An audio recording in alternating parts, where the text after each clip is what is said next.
인생의 과거를 돌아보며 현실을 볼 때에 무엇을 해야 될 것인지 알게 하시고 우리가 중대한 언약을 언약을 주께 기도할 때도 우리 주의 만남의 축복을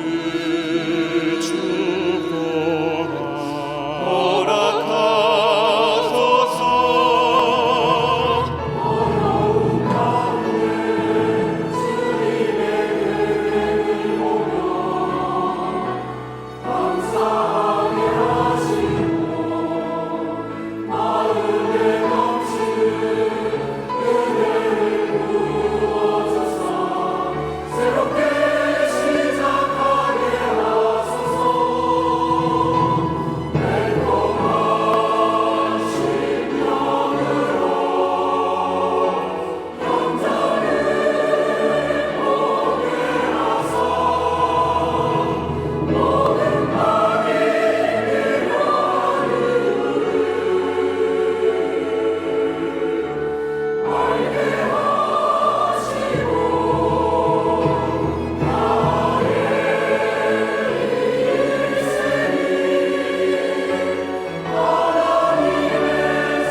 인생의 과거를 돌아보며 현실을 볼 때에 무엇을 해야 될 것인지 알게 하시고 우리가 중대한 언약을 붙잡고 주께 기도할 때 우리 주의 만남의 축복을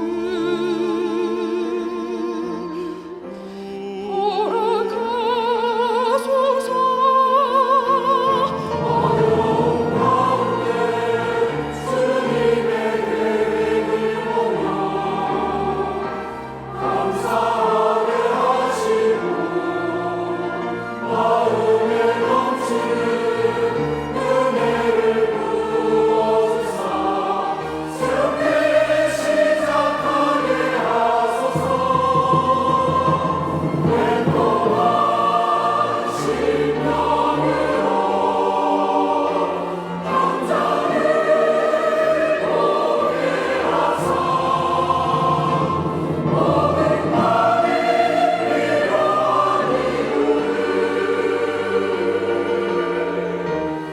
알게 하시고 나의 일생이 하나님의 선언이며 온 세상에 온 세상에 그릇하기를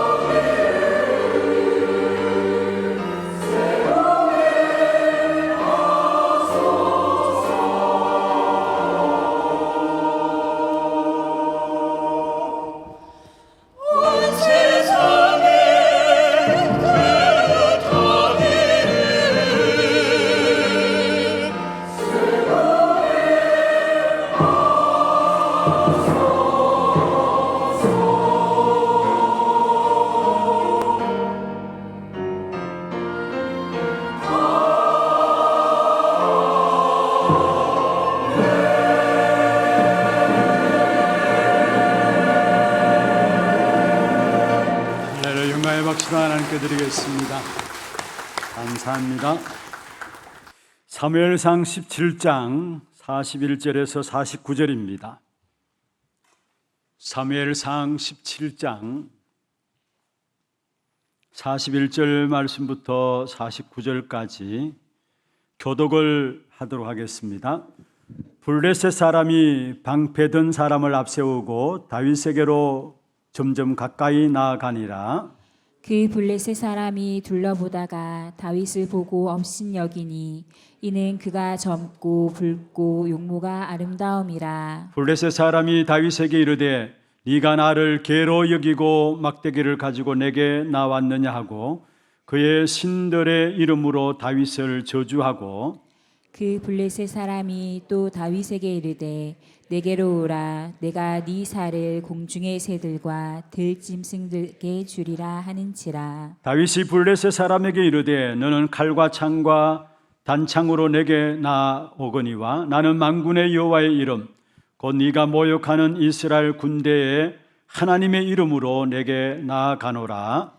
오늘 여호와께서 너를 내 손에 넘기시리니 내가 너를 쳐서 네 목을 베고 블레셋 군대의 시체를 오늘 공중의 새와 땅의 들짐승에게 주어 온 땅으로 이스라엘의 하나님이 계신 줄 알게 하겠고 또 여호와의 구원하심이 칼과 창에 있지 아니함을 이 무리에게 알게 하리라. 전쟁은 여호와께 속한 것인즉 그가 너희를 우리 손에 넘기시리라.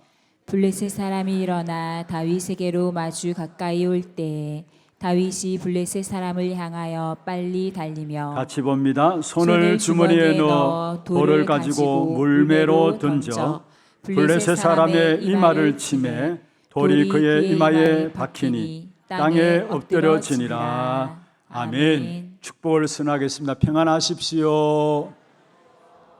당신은 세계 살릴 선교사입니다. 하나님의 유업을 이을 자입니다. 은혜로운 찬양 감사합니다. 이번 주간은 추석 명절 주간으로 올해 많은 오고 가는 걸음들이 있을 것입니다. 정말로 주님의 넘치는 은혜가 여러분에게 가득하기를 바라고 새롭게 시작되어지는 그런 축복의 역사들을 확인하는 그런 현장들이 되기를 주의 이름으로 축원합니다. 축원합니다. 지금 우리 캄보디아나 필리핀 단기 선교 중에 있고요.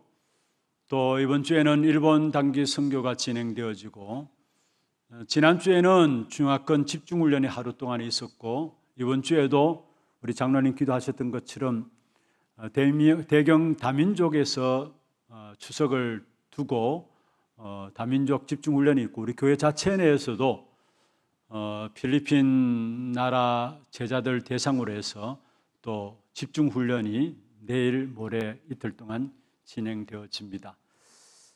여러분 기도에 담고 계속해서 기도해 주시고 정말 다민족들이 복음으로 확실하게 정리되어지므로 참된 자기 나라를 살리는 귀한 제자들로 세워질 수 있도록 여러분 기도 속에 담아 주시기를 바랍니다.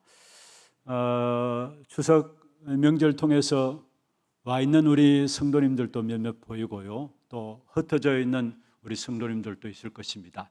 이번 한 주간 우리 모든 현장에서 그 어떤 자리에 있든지 간에 오늘 말씀을 가지고 정말로 전쟁은 여호와께 속한 것인 줄 알고 영적 싸움을 싸우는 그런 걸음들이 되기를 주의 이름으로 축원합니다.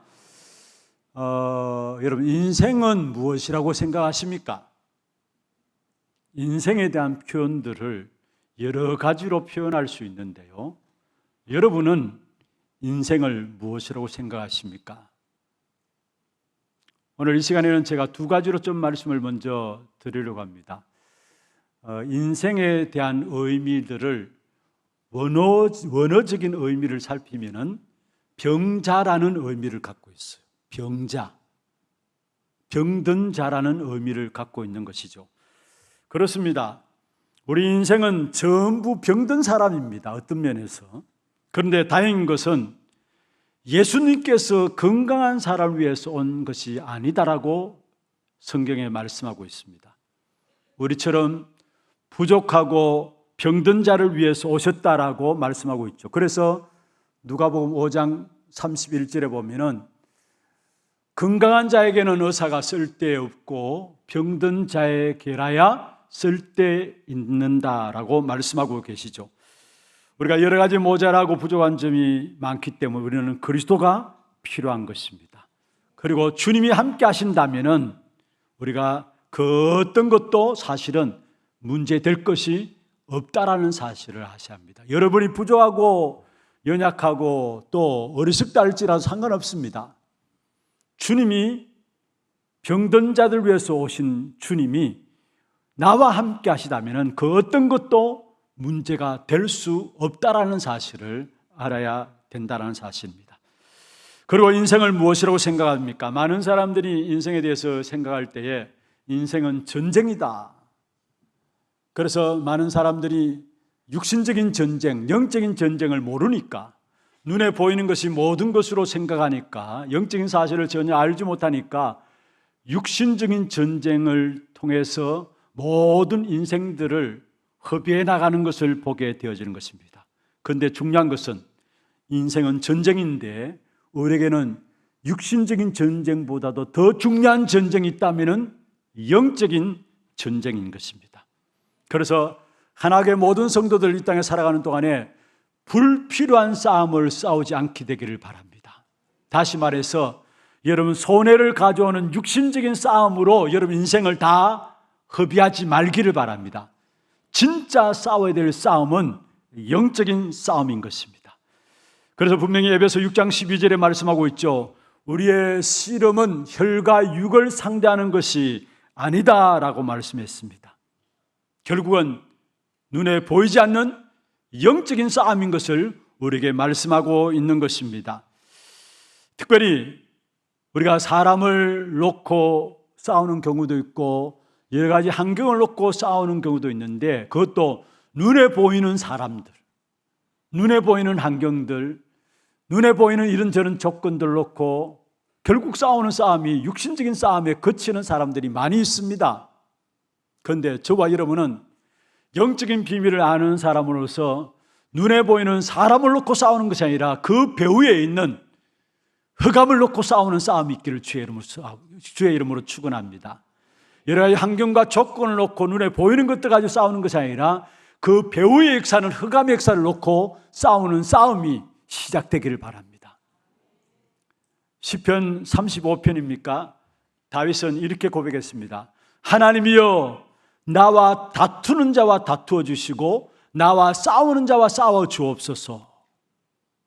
이 말은 지금 다윗의 눈앞에 있는 육신적인 많은 적들로부터 자기를 지켜주시고 싸워달라는 것이 아니라 그 적들 배후에 있는 흑암의 근세를 무너뜨려달라고 기도하는 그 내용들인 것을 우리에게 말씀하고 있어. 제대로 싸움의 대상을 안 것이죠. 단순히 육신적인 것이 우리의 싸움이 다가 아니라는 사실을 다윗은 안 겁니다. 그래서 하나님이여 나와 다투는 자와 다투어 주시고 나와 싸우는 자와 싸워 주옵소서. 영적인 싸움인 것을 알고 그 기도를 다윗이 지금 하고 있음을 우리에게 보여주고 있는 것입니다. 그렇습니다. 여러분은 영적인 싸움을 하시는 우리 하나님의 모든 성도들 되기를 바랍니다. 그리고 이 영적인 싸움에서는 반드시 이겨야 합니다. 지면 안 됩니다. 왜 이겨야 되느냐? 사무엘상 17장 오늘 읽진 않았습니다만 8절에 보면은 블레셋 장군인 골리앗이 이야기합니다. 한 사람을 택하여서 내게로 내려보내라. 마지막에 나오죠. 너희는 한 사람을 택하여서 내게로 내려보내라. 9절에 보십시다. 이 골리앗이 이야기합니다. 그가 나와 싸워서 나를 죽이면은 그 한 사람이 나와 싸워가지고 나를 이기면은 이 말이죠. 우리가 너희의 종이 되겠다. 그리고 만일 내가 이겨서 그를 죽이면은 너희가 우리의 종이 되어 우리를 섬길 것이니라. 여러분, 우리가 종이 되는가 안 되는가의 싸움이라는 사실을 이야기하고 있어요. 하나님의 백성으로서 영적 싸움에 지게 되면은 하나님의 종임에도 불구하고 마귀의 종노릇 할 수밖에 없는 그런 자리에 빠져듦을 우리가 볼 수 있어야 합니다. 그래서 하나님의 축복된 역사들을 상실하게 되고 많은 경우에 영적 싸움을 싸우지 않음으로 말미암아 손해를 가져오는 이런 결과들을 우리에게 옴을 아셔야 합니다. 그래서 우리가 싸우는 싸움은 영적인 싸움이라는 사실을 늘 기억하시면서 오늘 하루도 또 이번 한 주간에도 특별히 추석 명절 당에서 만나는 모든 만남 속에서 전쟁은 여호와께 속한 것이다, 여러분 확신 가지고 영적 싸움으로 승리케 되어지는 그런 축복된 응답이 있기를 주의 이름으로 축원합니다. 오늘 다윗이 골리앗과의 싸움이 나오는데 이 골리앗과의 싸움에서 승리한 사실을 보게 되죠. 이 골리앗은 영적으로 말하면은 흑암을 상징합니다. 다른 말로 하면은 골리앗은 사단이 싸우는 어떤 면에서 서밋의 상징을 이야기하고 있는 것이 골리앗을 들어서 이야기를 하고 있습니다. 그렇습니다. 사단은 지금도 이 시대의 불신자들을 각 분야의 서밋으로 세워서 세상을 장악하고 있고 하나님의 백성들을 짓밟고 있으면서 하나님의 백성들을 부끄럽게 만들고 있다는 사실을 아셔야 합니다. 오늘 43절에 보면은 마지막에 이렇게 말씀하고 있죠. 그의 신들의 이름으로 다윗을 저주하였다. 블레셋 장군인 골리앗이 자기들이 믿는 신들의 이름으로 다윗을 저주하였다. 무슨 말입니까? 거대한 힘을 가진 골리앗이 이스라엘 백성들을 조롱한 사실들을 우리에게 말씀하고 있는 것입니다. 그래서 우리는 흑암을 상징하는 골리앗과의 싸움에서 승리해야 되는 것입니다. 그래서 이 싸움에 승리하기 위해서는 먼저 첫 번째로 언제든지 유비무환해야 합니다. 모든 것에 있어서 빈틈이 없도록 우리가 철저하게 준비를 해야 된다는 말이죠. 오늘 본문에 나오는 골리앗의 등장이 나오는데 언제 이런 막강한 흑암의 역사들이 역사하고 있습니까? 뜻하지 않게 이스라엘 백성들에게 블레셋이 공격해오고 결국은 뜻하지 않게 얼음을 당하는 부분들을 오늘 본문에 우리에게 보여주고 있습니다. 그렇습니다. 우리가 전쟁에 지지 않도록 늘 항상 영적으로는 긴장해야 합니다. 오늘 우리 장로님 기도 가운데서 영적으로 민감해야 된다고 했는데 그렇습니다. 여러분, 악한 사단은 우리가 잠자는 동안에 우리에게 와서 가라지를 씹는다고 마태복음 13장에 이야기하고 있거든요. 그래서 근신하라 깨어라 말씀했습니다. 영적으로는 날마다 우리는 깨어 있어야 되고 영적으로 민감해야 합니다.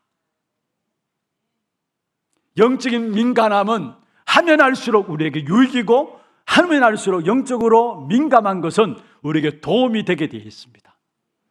특별히 사람들이 영적인 사실을 알지 못하니까 육신적인 것들을 가지고 거기에 긴장하고 고민하면서 살아가게 되는데 여러분, 육신적인 긴장과 고민함은 하면 할수록 결국은 많은 문제들 가운데 병들게 되어 있고 어려움에 빠지게 되어 있어요. 더욱더 어려움에 빠지게 되어 있어요. 여러분, 요즘 암 환자들이 많다고 이야기하잖아요. 그런데 암의 가장 중요한 원인 중에 하나가 뭔 줄 아십니까?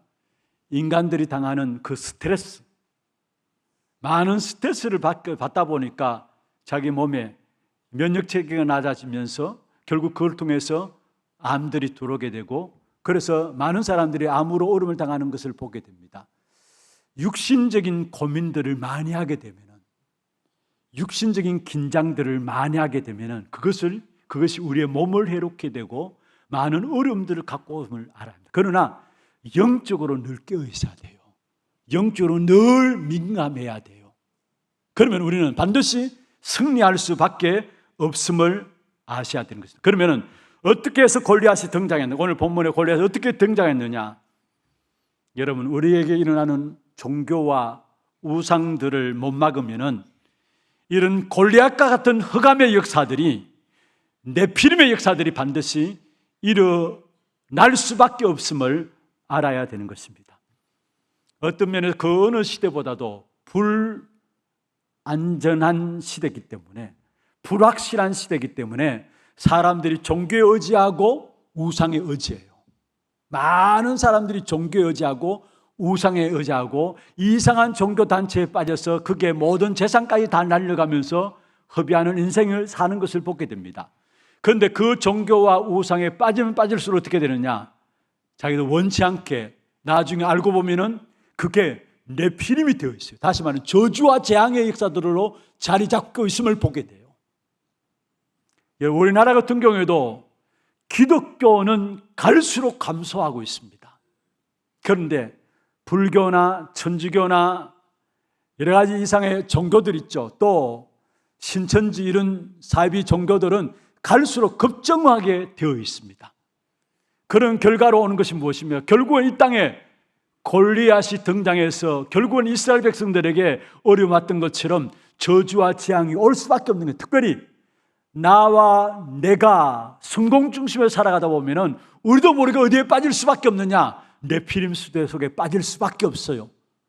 네피림 속에 빠진다는 말은 무슨 말이냐? 나도 원치 않는 저주와 재앙들이 다가온다라는 사실을 말씀하고 있는 것입니다. 그래서 우리의 가정과 가문에 있는 종교 해결해야 돼요.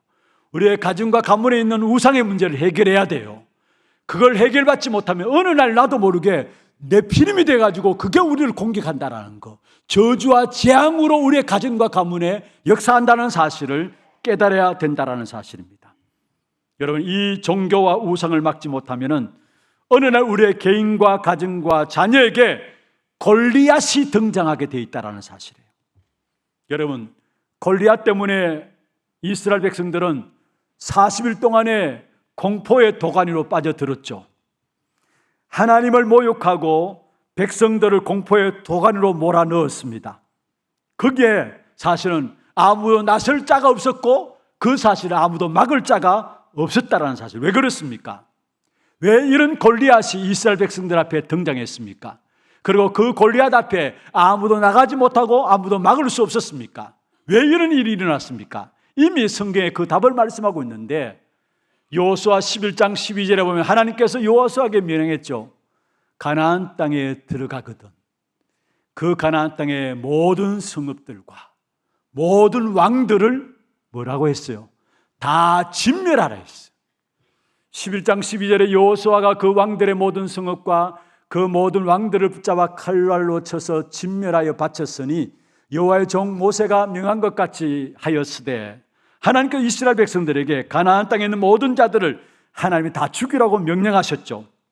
이런 잔인한 것 같지만은 하나님이 그렇게 하신 이유가 있다는 사실을 알아야 합니다. 왜 그렇습니까?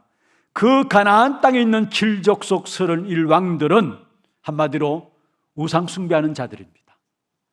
귀신 섬기는 자들입니다.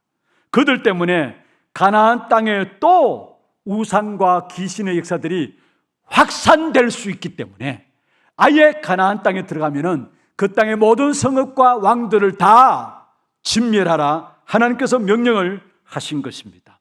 그런데 어떻게 되었습니까? 이스라엘 백성들이 전쟁에서 계속 승리하다 보니까 교만해진 이스라엘 백성들이 그 가나안 땅에 다 진멸하는 하나님의 명령 따라 행하지 아니하고 몇몇을 남겨두었어요. 그 중에 남겨진 사람들이 가드 사람, 가사 사람, 아스돗 사람들의 몇 명들이 남겨지게 된 겁니다. 연승을 계속하다 보니까 이스라엘 백성들에게 마음이 교만함이 일어났어요. 그래서 가드 사람, 가사 사람, 아스돗 사람들을 남겨놓았는데 이 사람들이 나중에 블레셋이 되어가지고 이들이 이스라엘 백성들을 공격해 온 것입니다. 그는 여기에 가드 사람은 어떤 사람, 대표적인 사람이 오늘 본문에 나오는 골리앗이 가드 사람이에요. 이게 남겨뒀는데 나중에 블레셋의 우두머니가 되어가지고 장군이 되어가지고 이스라엘 백성들을 공격해 왔잖아요. 그리고 가사 사람이 나오는데 남겨진 사람 가운데 가사 사람이 나오는데 가나안 땅에 살던 사람이죠. 가사 사람은 누구를 대표할 수 있느냐? 삼손의 누나를 빼버린 여인이 나옵니다. 누구죠? 예? 삼손의 누나를 빼버린 여인이 나와요. 드릴라. 이 여인이 가사 사람입니다. 그리고 아스돗이라고 나오는데 지역 이름인데 그 아스돗 사람들에게 그 아스돗에서 이스라엘 백성들이 가장 중요하게 여기는 언약궤를 빼앗겨 버렸다라는 사실이에요. 무엇을 말합니까? 앞으로 우리가 일어나는 종교와 우상을 막지 못하면은 큰 저주와 재앙의 역사에 빠질 수밖에 없고, 이것을 통해서 우리의 가정과 가문, 우리의 자녀들에게 문제가 올 수밖에 없음을 알아야 합니다. 골리앗 같은 이런 흑암의 역사가 우리를 공격해 온다는 사실을 알아야 합니다. 그래서 빨리 종교와 우상을 통해서 역사하는 이 모든 것들을 우리는 막아야 되는 것입니다. 그럼 어떻게 막을 수 있습니까? 여러분, 복음으로 뿌리내지 못하면은 언젠가는 우리는 사단에게 당하게 돼 있어요. 복음에 뿌리내리지 못하면 결국은 우리 인생은 사단에게 당하게 되어 있습니다. 사단을 못 이기게 되어 있습니다. 아무리 열심히 바르게 살아간다 할지라도 복음에 뿌리 못 내린 인생은 언젠가는 사단을 이길 수 없다라는 사실을 아셔야 합니다. 이 악한 사단은 지금도 거짓의 아비로서 불신자들을 망하게 하고요, 신자들을 실패시키게 하고 있고요, 하나님의 축복을 누리게 하는 축복을 못 누리게 하고, 이 땅에 재앙과 저주를 가져다 주는 흑암을 복음 아니고서는 이길 수 없다라는 사실을 여러분 기억하셔야 합니다. 그래서 우리는 다른 것으로는 사단을 이길 수 없기 때문에 끝까지 계속해서 우리는 복음을 강조하고 있고 복음을 말하는 것입니다. 우리가 죽을 때까지 악한 사단의 공격은 멈추지 않아요. 죽을 때까지 우리를 공격하는 그 사단의 역사들을 꺾을 수 있는 길은 오직 그리스도 복음 아니면은 막을 수가 없는 것입니다. 한번 들어서 되는 것입니까? 아니잖아요. 완전히 우리는 복음으로 뿌리 내려야 사단의 역사들이 꺾여지게 되어 있는 것입니다. 오늘 새벽에도 말씀드렸습니다. 우리가 구원받는 것, 그리스도 복음을 믿음으로 말미암아 구원받습니다. 구원받은 이후의 삶도 복음 안에 들어가야 되는 것입니다. 그게 참된 승리가 있게 되어 있어요. 반드시 기억하세요. 그리스도 복음으로 말미암아 구원받고 구원받은 우리의 삶 자체도 복음 안에서 모든 축복된 응답을 누리게 되어 있다는 사실. 그래서 오늘 또 우리는 복음을 들어야 되고 복음 속에 들어가야 합니다. 복음을 반복한다고요? 여러분, 우리 인생을 바라보면은 여러분 거짓말하지 않고 우리 인생을 진실하게 우리 자신들을 바르게 본다면은 우리가 오늘 또 복음 아니고서는 승리할 수 없음을 고백할 수밖에 없음을 깨닫게 되는 것입니다. 그래서 구원받은 저와 여러분에도 오늘 또 최고로 필요한 이름이 있다면 그리스도 복음입니다. 이 복음이 그냥 알아서 되는 게 아니라 끝까지 복음을 통해서 우리에게 완전 뿌리가 내려지고 이 복음이 우리의 체질이 되어져야 됩니다. 바울은 이 복음의 역사를 가지고 이야기했습니다. 이 복음은 너에게 안전한 것이다. 빌립보 3장 1절에 말했습니다.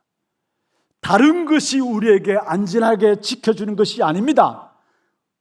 내가 같은 말을 쓰는데 같은 말을 쓰는 이것이 빌립보 3장 1절에 내게는 수고로움이 없고 너희에게는 안전하니라. 우리에게 가장 안전한 것이 뭐냐? 복음입니다. 복음에 뿌리 내리는 것입니다. 날마다 복음을 듣고 복음의 역사들 가운데 세워지는 여러분 속에 참된 흑암의 역사들이 무너지고 이 어둠 많은 세상 현장에서 여러분을 안전히 지키시는 하나님의 손길이 체험되어지는 길이 있다면 복음 안에 세워지는 것입니다. 그래서 한 번 들어서 될 일이 아니라는 사실이에요. 한마디로 말하면 그리스도의 피에 흥건하게 젖어 있어야 되는 것입니다. 그렇지 않고는 그 누구도 공격해오는 흑암의 역사들을 이길 수 없다는 사실. 그래서 여러분, 하나님의 말씀, 복음의 말씀이 여러분 영혼 속에, 여러분 마음 속에 담겨져야 돼요. 이 하나님의 말씀, 복음이 여러분 마음과 생각 속에, 여러분 영혼 속에 담겨져야 돼요. 이 일을 위해서 우리가 예배 드리는 것이고 이 일을 위해서 우리가 예배에 통해서 말씀을 계속 듣는 것이죠. 그래서 중요한 것은 여러분 말씀을 계속 듣다 보면은 눈에 나타나지 않고 보이진 않지만은 조용하게 우리의 모든 것들을 바꾸는 능력이 말씀을 들음으로 말미암아 나타나게 돼 있어요. 여러분 말씀 들을 때 나도 모르게 금방 여러분 이야기했던 건 아멘 하잖아요. 이 말은 그렇습니다라고 고백하는 거 아닙니까? 아멘 안 한다 할지 우리 교회는 워낙 아멘 안 하니까 그래도 아멘 안 한다 할지 말씀 들을 때 그래도 뭔가 마음에 깨달음이 오고 고개가 끄덕여지는 부분들이 있잖아요. 좋습니다. 그때 하나님께서 복음을 가지고 우리 영혼들을 치유하면서 우리를 변화시키는 역사가 일어나게 되어 있다는 사실. 그래서 한꺼번에 바뀌는 게 아니라 조금씩 말씀을 아멘함으로 고개가 끄덕여짐으로 말미암아 반복해서 말씀을 들을 때마다 우리 한순간순간 우리 자신도 모르게 변화되어지는 역사가 있게 되어 있다는 사실입니다. 그때에 복음으로 뿌리 내려지고 그때 골리앗의 공격 속에서 우리는 승리하게 되어 있는 것이고 그 저주와 재앙이 어느 날 우리에게 다가오는데 그 저주와 재앙의 역사를 막는 역사들이 일어나게 된다는 사실입니다. 그래서 어떻든 여러분 말씀을 통해서 복음의 뿌리 내리도록 여러분 주일날 나와서 예배 드릴 때도 딴 데 신경 쓰지 마세요. 이 주일 한 날 하나님께서 말씀을 주실 때 이 복음의 말씀 가지고 내 영혼에 내 마음속에 담겨지도록 그게 기도 제목으로 담겨지고 기도 제목으로 남게 되고 그 속에서 말씀이 여러분에게 모든 것들을 변화시키는 또 실제로 한 주간 현장에서 살아갈 수 있는 힘이 되어지는 답이 되어지는 그런 축복의 언약의 말씀을 붙잡는 시간이 되기를 주의 이름으로 축원합니다. 그렇게 되어지면은 내 안에 응답받지 못하게 하는 복음 아닌 기준, 복음 아닌 배경들 있잖아요. 그게 복음의 기준으로 복음의 배경으로 바꿔지게 돼 있어요. 주일날 갱소에서 말씀드리는 부분들입니다. 우리의 배경과 기준은 복음이어야 되고 우리의 배경과 기준은 오직 그리스도여야만 합니다. 다른 기준, 다른 배경을 갖고 있으면 사단이 지 마음대로 공격하게 돼 있어요. 그런데 의외로 많은 사람들이 성도들이 신앙생활하면서 돈을 뭔가 배경 삼고 세상의 것들을 기준 삼고 살아갑니다. 왜냐? 세상의 임금 악한 사단 마귀이기 때문에 거기 속아서 내가 세상의 것들을 가지지 못하면 내가 손해보는 것으로 생각하고 세상의 것들을 기준으로 살아가고 그러니까 당연히 돈을 배경으로 살아가고 사람을 의지하며 살아가는 사람이 많죠. 사람을 배경으로 살아가는 사람이 많죠. 결국은 그 사람은 돈에 망하게 돼 있고 사람 때문에 썰음을 당하게 돼 있어요. 우리의 의지할 바 되는 분은 오직 그리스도뿐입니다. 우리의 기준 되시는 분은 오직 그리스도뿐입니다. 우리의 배경 되시는 분은 오직 그리스도뿐입니다. 그 어떤 기준과 배경을 가지고는 흑암의 역사들을 이기지 못한다라는 사실. 그래서 정말로 복음을 계속 들음으로 말미암아 어느 정도 들으면 되느냐? 복음의 기준, 복음의 배경으로 바뀌어질 정도로 복음 속에 깊이 들어가는 여러분 되기를 주의 이름으로 축원합니다. 특별히 추석 명절 통해서 흩어지게 됩니다. 또 오고 가는 많은 걸음들이 있습니다. 추석 명절 때마다 여러분 우리가 가지고 있는 또 우리 가정과 가문에 여러 가지 기도 제목들을 새롭게 마음에 담게 되는 그런 시간들이 또 있을 것을 보게 됩니다. 물론 온 가정이 복음 안에 있는 가정이라면 두말할 필요 없이 엄청난 축복이겠지만은 그런 가정 가문 또 복음화 되어지는 응답이 있길 바랍니다. 그냥 단순히 복음을 안다가 아니라 가정 가문이 복음 안에서 하나 되어지는 복음화의 응답이 있길 바랍니다. 그렇지 못한 가정들 있잖아요. 짝가정들, 홀로 신앙생활하는 분들이 많이 있을 것입니다. 그런 분들에게 하나님의 말씀을 가지고 축복하며 권고합니다. 상관없습니다.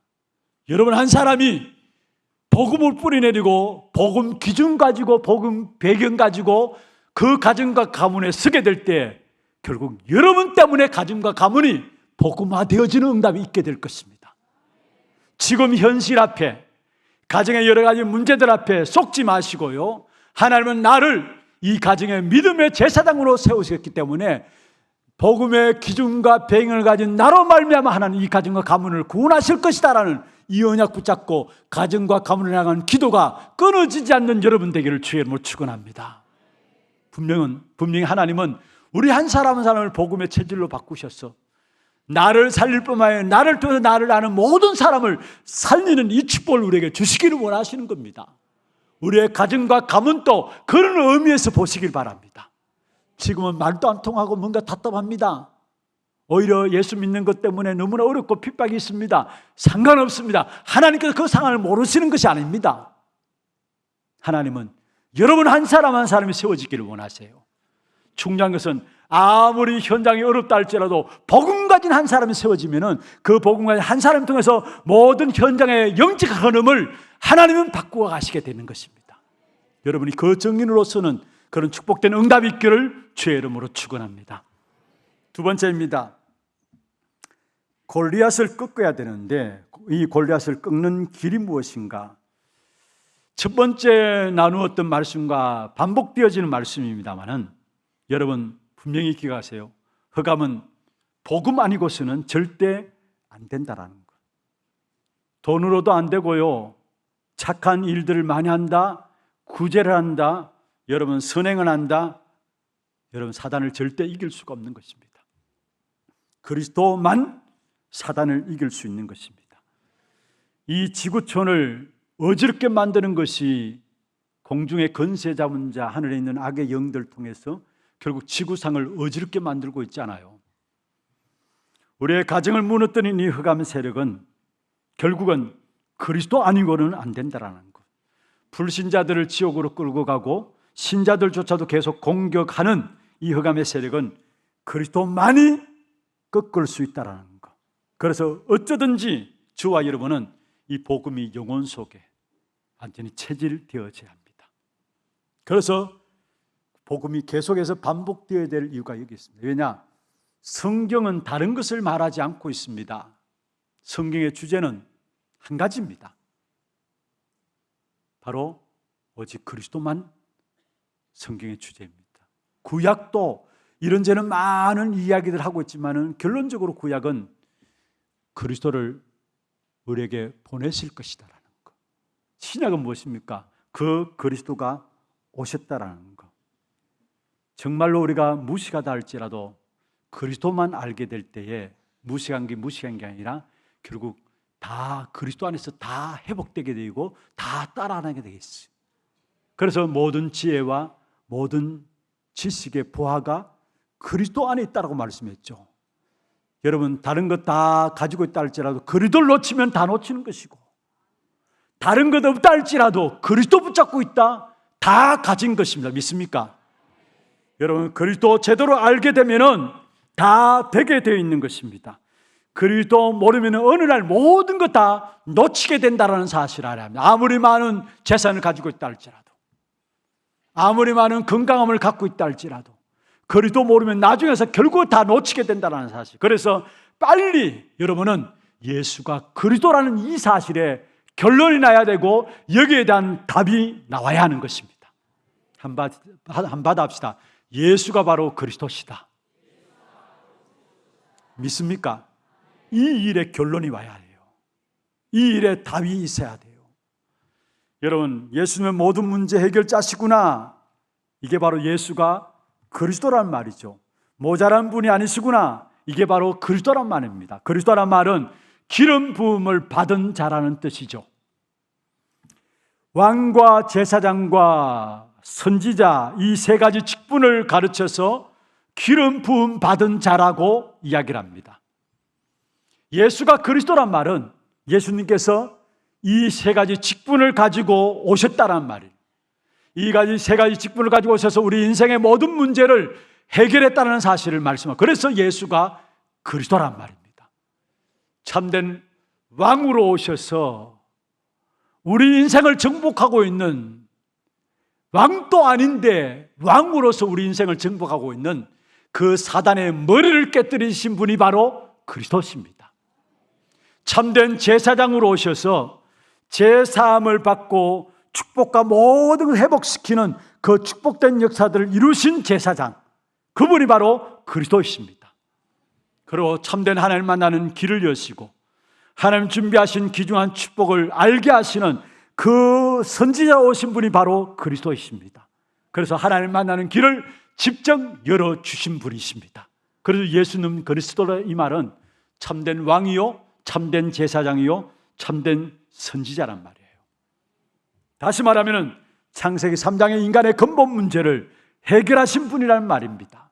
우리의 모든 문제를 완전히 끝내신 분이라는 사실이에요. 이 사실을 진짜 믿게 될 때에 여러분 염려하던 것 쓸데없는 염려구나라는 사실을 알게 되어 있어요.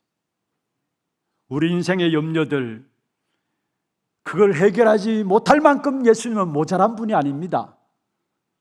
우리 안에 두려움들 있잖아요.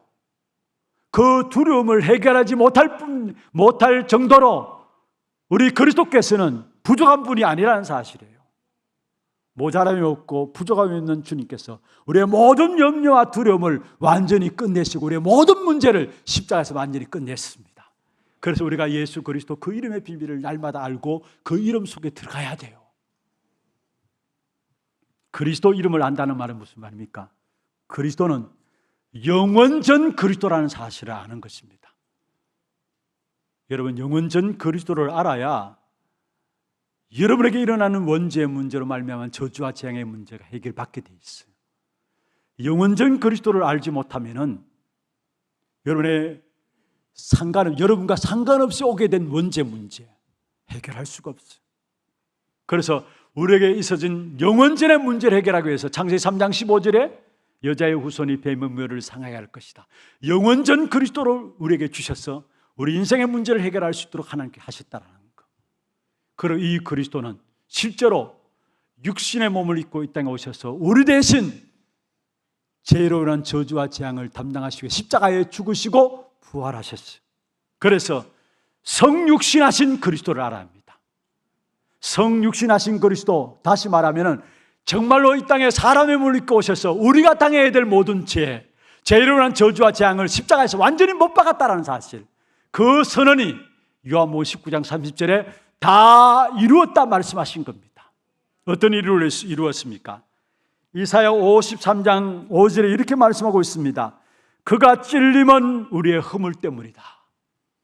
그가 상함은 우리의 죄악 때문이다.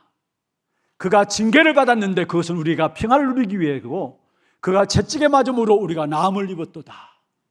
예수님 이 땅에 오시기 전에 구약에 이미 이사야 선지자를 통해서 예언하셨습니다. 분명히 우리의 허물 때문에, 우리의 징계 때문에, 우리의 허물 때문에, 우리의 징계 때문에 또 채찍에 맞게 되고 우리의 상함 때문에, 징계 때문에 채찍에 맞게 되는데 그것이 모두가 우리 때문이다 이야기했어요. 그래서 그가 찔림은 우리의 허물 때문이요, 그가 상함은 우리의 죄악 때문이라.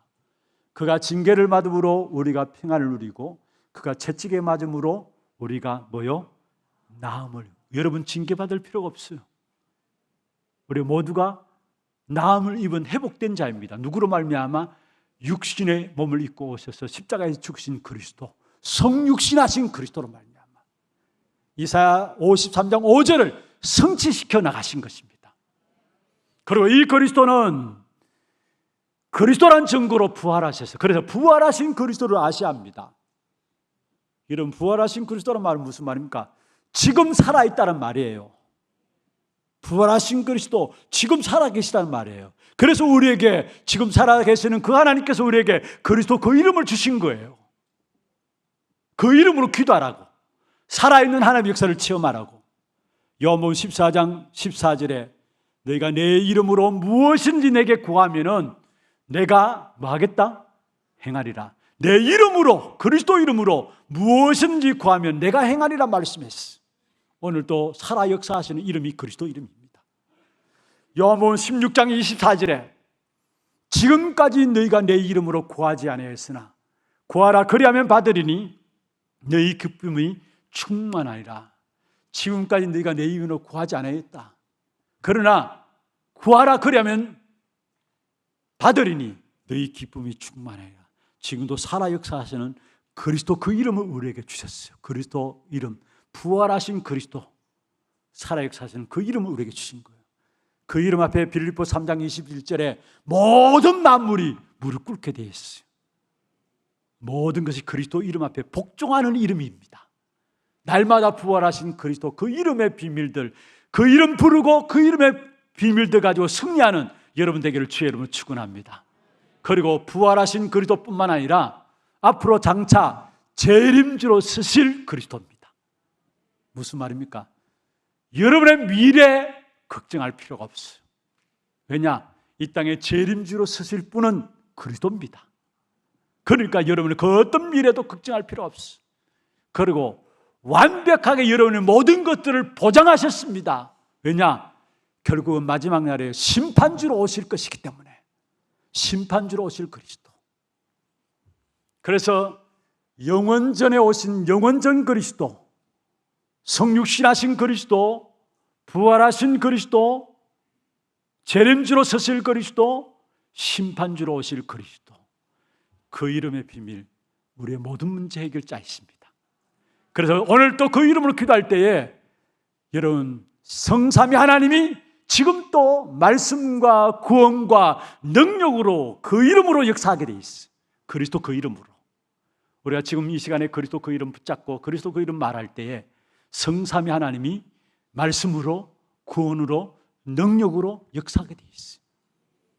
그리고 그리스도 그 이름으로 보호자에서 응답과 힘과 축복을 우리에게 공급하시는데, 다른 이름으로 아니라 그리스도 이름으로 나갈 때마다 하나님의 백성들에게 보호자의 응답과 힘으로, 축복으로 역사하시게 돼 있어요. 그리스도 그 이름으로 나갈 때에 나의 과거와 현재와 미래를 살리는 힘을 주시게 돼 있고요. 그리스도 그 이름으로 나갈 때에 공중의 권세 잡은 자를 꺾는 엄청난 영적인 힘을 우리에게 주시고 237 나라 5천 종교를 살릴 영력과 지력과 체력, 경제력, 인력, 그리스도 그 이름으로 우리에게 주시게 돼 있어요. 그리스도 그 이름으로 나갈 때마다 하나님은 우리에게 미래를 보는 눈을 열어주시게 돼 있어요. 그리고 나와 교회와 현장을 살리는 귀중한 축복된 응답들을 그리스도 그 이름으로 우리에게 주시게 돼 있어요. 우리 하나교회 모든 성도들, 지금도 역사하시는 그리스도 그 이름의 비밀들을 붙잡고 우리의 인생의 모든 문제 해결하신 그리스도 그 이름의 비밀을 붙잡고 참된 응답과 축복의 역사가 새롭게 시작되기를 주의 이름으로 축원합니다. 왜 교회들이 힘이 없습니까? 왜 교회들이 문을 닫고 있습니까? 유럽 교회는 이미 문 닫은 지 오래고요. 유럽 교회들은 오히려 술집으로 바뀌어지고, 유럽 교회들은 모슬렘들이 사원으로 사들여가지고 모슬렘꾼으로 다 바뀌어지고 있어요. 여러분, 종교개혁이 일어난 곳이 독일입니다.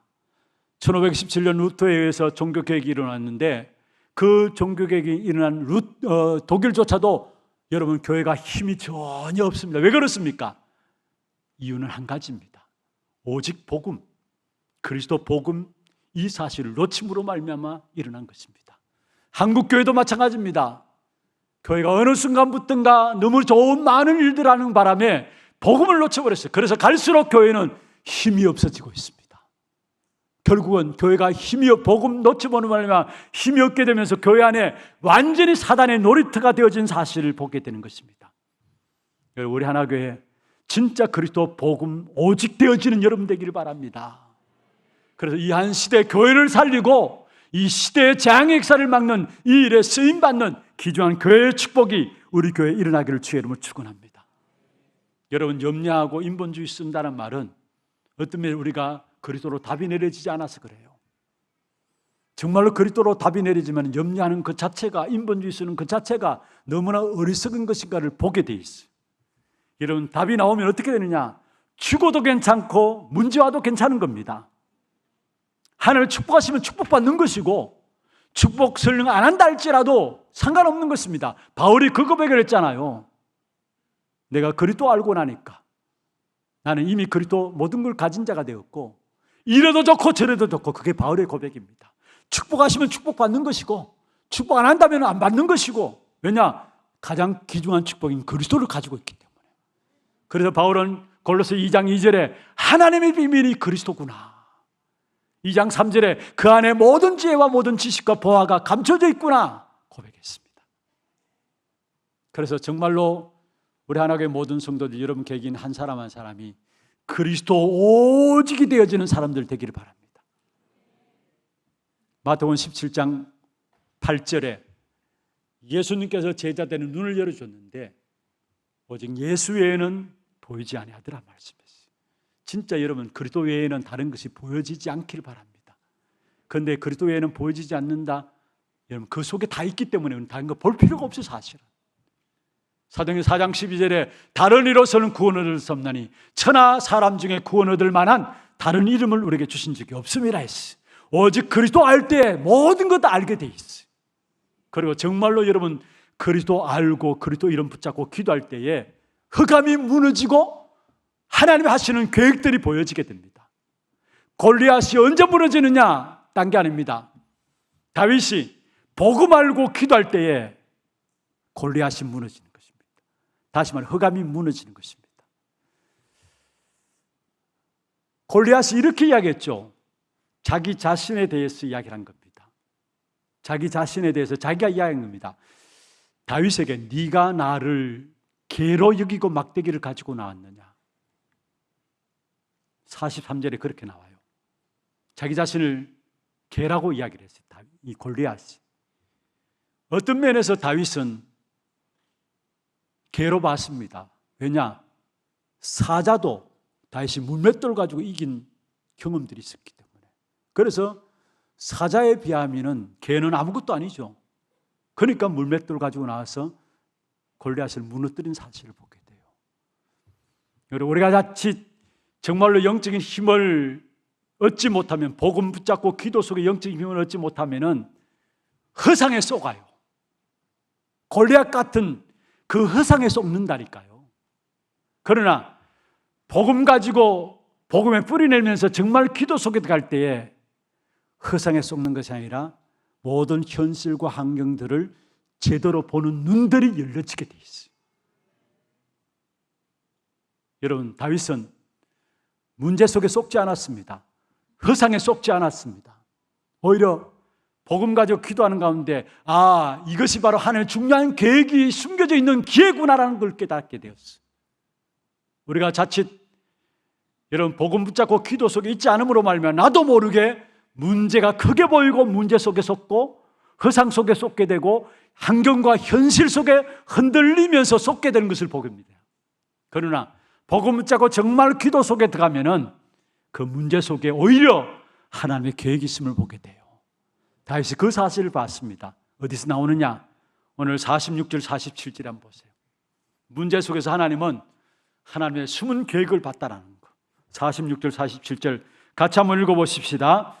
오늘 여호와께서 너를 내 손에 넘기시리니 내가 너를 쳐서 내 목을 베고 블레셋 군대의 시체를 오늘 공중의 새와 땅의 들짐승에게 주어 온 땅으로 이스라엘에 하나님이 계신 줄 알게 하겠고 또 여호와의 구원하심이 칼과 창에 있지 아니함을 이 문에게 알게 하리라.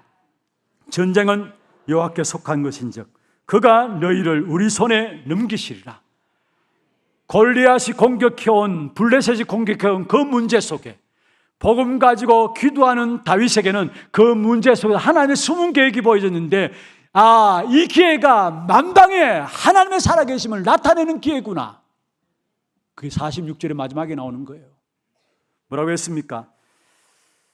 온 땅으로 이스라엘에 하나님이 계신 줄 알게 하려 하심이라. 문제가 아니라 이 문제가 온 땅으로 하나님의 살아계심을 알게 하시는 기회구나라는 걸 깨달았다는 말이에요. 그리고 47절에 계속 이야기를 하고 있죠. 결국은 무엇입니까? 이로 말미암아 구원하심, 하나님의 구원하심이 인간에 있는 힘, 칼과 창에 있는 것이 아니라는 것. 오직 만군의 여호와께 속한 것이 전쟁이고 그가 너희를 위하여서 하나님께서 복음 가지고 기도하는 자들에게 모든 골리앗, 흑암의 역사들을 붙이신다라는 사실. 그리고 기어코 전쟁에서 승리케 하신다는 사실을 이 다윗은 기도 속에서 하나님의 숨은 계획들을 발견하게 된 것입니다. 그래서 전쟁은 여호와께 속한 것이다. 우리의 칼과 창에 있는 것이 아니다. 이 전쟁을 통해서 결국은 하나님께서 그 모든 블레셋 민족들을 우리 손에 붙일 것이다라는 것. 이 숨은 계획들을 다윗은 문제 가운데 기도 속에서 발견하게 되어진 것입니다. 복음 가지고 기도만 하면 됩니다. 여러분 가정의 문제들 여러분이 해결하려고 하지 마시고 복음 가지고 기도만 하면은 전쟁은 여호와께 속해 있기 때문에 하나님이 하실 것입니다. 우리는 내가 해결하려고 해요. 그러나 분명히 기억하세요. 우리가 할 수 있는 것은 복음 가지고 기도하면은 모든 조건과 환경들도 하나님께서 해결해 나가시고 그 조건과 환경 너머의 역사는 흑암의 세력 하나님 꺾으시고 결국 그리스도 이름이 승리케 되어지는 사실들을 통해서 여러분에게 참된 성공자의 축복된 증거들을 주실 것입니다. 말씀을 마무리하겠습니다. 이번 한 주간 있는 모든 현장 속에서 골리앗 같은 우리의 가정이라 할지라도 상관없어요. 우리가 가진 복음은 그 골리앗을 막을 수 있는 유일한 이름이 그리스도 복음인 것입니다. 그 이름 가지고 여러분이 뿌리 내리시고 체질되어짐으로 여러분 통해서 가정과 가문이 복음화되어지는 응답을 누리게 되시고 이번 한 주간도 여러분 통해서 그리스도 그 이름이 높아지고 나타나는 여러분 우리가 참된 성공자라면은 그리스도 그 이름이 나의 업 속에 나의 하는 일을 통해서 나의 삶을 통해서 나타나는 삶이 참된 성공자이죠. 복음 붙잡고 기도 속에 들어갈 때 이 성공자의 응답들을 여러분이 주실 것입니다. 이걸 찾아 회복하는 귀한 한 주간 되기를 주의 이름으로 축원합니다. 그리스도 뿌리 내림으로 우리의 기준과 배경이 완전 복음으로 되어지게 하여 주옵시며 그리스도 오직의 응답을 찾아 누리며 그리스도로 말미암아 기도함으로 모든 문제와 사건과 일들 속에 하나님의 숨은 계획을 보는 눈들이 열려지게 하여 주시옵소서. 특별히 추석 명절 흩어지는 모든 걸음 현장에서 우리의 싸움이 영적인 싸움인 것을 깨닫게 하시고 정말로 전쟁은 여호와께 속한 것임을 알고 우리가 할 수 있는 일은 오직 그리스도 뿌리내는 길밖에 없음을 깨닫고 이번 한 주간에도 더욱더 현장을 통해서 그리스도가 뿌리내려지는 또 그리스도를 높이는 귀한 자리들 되게 역사하여 주옵소서. 살아계신 예수 그리스도 이름으로 감사하며 기도드리옵나이다. 아멘. 지금은 우리 인생의 모든 문제를 해결하신 예수 그리스도의 은혜와 하나님 아버지의 말로 닿을 수 없는 사랑하심과 성령님의 내주 인도 역사 충만하심이 추석 명절 당하에서 오가는 모든 걸음 속에 영적 싸움을 싸움으로 오직 그리스도만이 답인 것을 확인하기를 원하는 사랑하는 주의 백성들 머리 위에와 이들의 가정과 산업과 자녀손들 위에 모든 지교회와 선교지와 온라인으로 예배드리는 모든 현장과 몸된 교회 위에 지금부터 영원토록 항상 함께 있을지어다. 아멘.